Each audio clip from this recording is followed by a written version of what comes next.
সুপ্রিয় শিক্ষার্থীরা, কেমন আছো তোমরা? আশা করি অনেক ভালো আছো। আমিও ভালো আছি।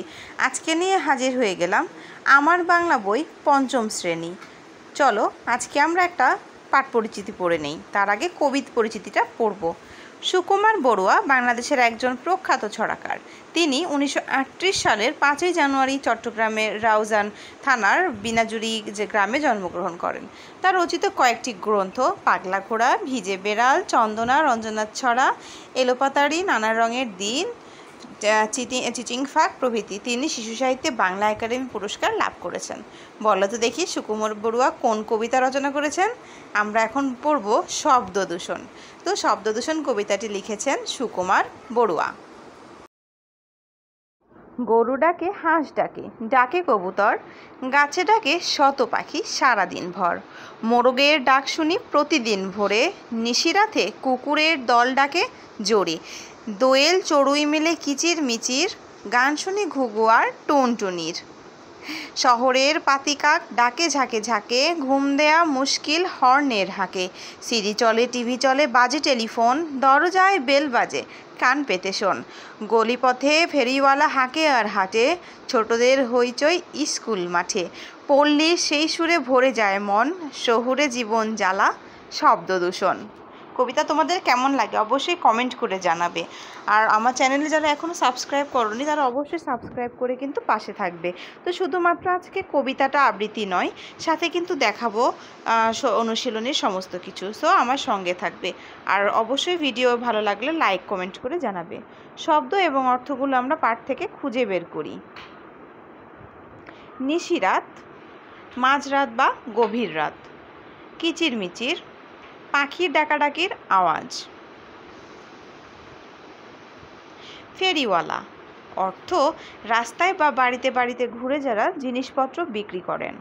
শব্দ, শব্দ দূষণ, অর্থ তীব্র শব্দ যা মানুষের জন্য ক্ষতিকর। 2 নাম্বার কি বলেছে? ঘরের ভিতরে শব্দগুলো খালি জায়গায় বসিয়ে বাক্য তৈরি করে। এরপর কি বলেছে? চেঁচামেচি করো না, সবাই ঘুমাচ্ছে। নিশিরাত, চেঁচামেচি করো না, সবাই ঘুমাচ্ছে। ভোরবেলাতেই পাখির কিচিরমিচির শুনতে শুনতে আমার ঘুম ভাঙে। ফেরিওয়ালা হাঁক দিচ্ছে, থালা বাসন চাই। শব্দ দূষণ আমাদের শোনার ক্ষমতা কমিয়ে দেয়। এবার 3 নাম্বার নিচের প্রশ্নগুলোর উত্তর বলি ও লিখি। কবিতার কোন কোন পশু ও পাখির কথা বলা হয়েছে? উত্তর, কবিতায় নানা ধরনের পশু পাখির কথা বলা হয়েছে। সেগুলো হলো পশু গরু, কুকুর, পাখি দোয়েল, চড়ুই, ঘুঘু, টুনটুনি, পাতিকা, কবুতর, হাঁস, মোরগ ইত্যাদি। শহরে কী কারণে শব্দ দূষণ হয়? উত্তর, শহরে নানা কারণে শব্দ দূষণ হয়। শহরে গাড়ির হর্নে শব্দ দূষণ হয়। নানা রকম ইলেকট্রনিক শব্দ যেমন calling bell, TV, CD, telephone এগুলোর শব্দে শব্দ দূষণ হয়। তাছাড়াও শহরের রাস্তায় ফেরিওয়ালাদের হাঁক ডাকে শব্দ দূষণ হয়। স্কুলের ছেলে মেয়েদের হইচই এর ফলে শব্দ দূষণ হয়। গ, কুকুরের ডাক আর পাখির ডাকের মধ্যে কোনটি তোমার ভালো লাগে, কেন? এখানে উত্তরটা তোমাদের মতোই লিখতে হবে। কুকুরের ডাক এবং পাখির ডাকের মধ্যে আমার ভালো লাগে পাখির ডাক, কারণ পাখির গাছের ডালে ডালে পাতার ফাঁকে ফাঁকে কিচিরমিচির আওয়াজ করে ঘুরে বেড়ায়। পাখির এই মিষ্টি মধুর কলকাকলি শুনে আমার মন আনন্দে ভরে ওঠে। এজন্য আমার পাখির ডাক বেশি ভালো লাগে। আর কুকুর কর্কশ কণ্ঠে ঘেউ ঘেউ করে যাতে ডাকে, যা শুনতে আমার একেবারেই ভালো লাগে না। অবশ্যই এখানে তোমাদের মতামত তোমরা লিখতে পারো। তোমাদের যা ভালো লাগে তাই তোমরা লিখতে পারবে। গ্রামের মানুষ কোন পাখির ডাক শুনে ঘুম থেকে ওঠেন? উত্তর, গ্রামের মানুষ মোরগের ডাক শুনে ঘুম থেকে ওঠেন। আর ভোরবেলা আলো ফোটার সাথে সাথেই ডেকে ওঠে দোয়েল, ঘুঘু, চড়ুই পাখি। আমাদের শহরেও কিন্তু মোরগ ডাকে, তাই না? অনেক জায়গায় আমাদের সেই অপশনটা নেই, মোরগ কেউ পোষে না।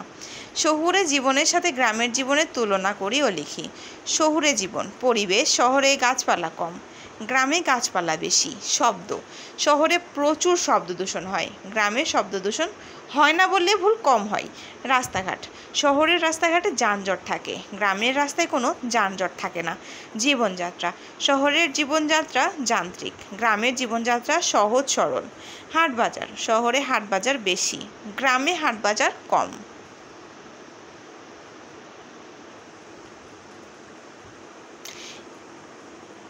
তোমরা কিন্তু তোমাদের মতো এই বাক্যগুলো লিখতে পারবে। তো আমার মনে হয় বাক্য তুলনাগুলো সেম এরকমই হবে।